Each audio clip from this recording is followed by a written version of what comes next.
അസ്സലാമു അലൈക്കും വറഹ്മത്തുള്ളാഹി വബറകാതുഹു.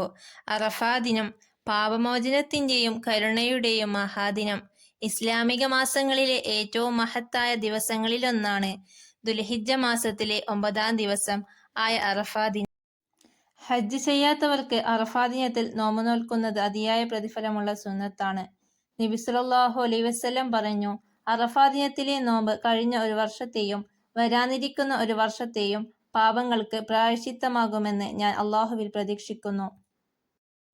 അറഫാ ദിനത്തിൽ കൂടുതൽ ചെയ്യേണ്ട കാര്യങ്ങൾ: തൗബയും ഇസ്തിഗ്ഫാറും വർദ്ധിപ്പിക്കുക, ലാ ഇലാഹ ഇല്ലല്ലാഹു ദിക്റുകൾ അധികരിക്കുക, ഖുർആൻ പാരായണം ചെയ്യുക, മാതാപിതാക്കൾക്കും കുടുംബത്തിനു വേണ്ടി ദുആ ചെയ്യുക, മരണപ്പെട്ടവർക്കായി മഗ്ഫിറത്ത് തേടുക, ദാനധർമ്മങ്ങൾ ചെയ്യുക.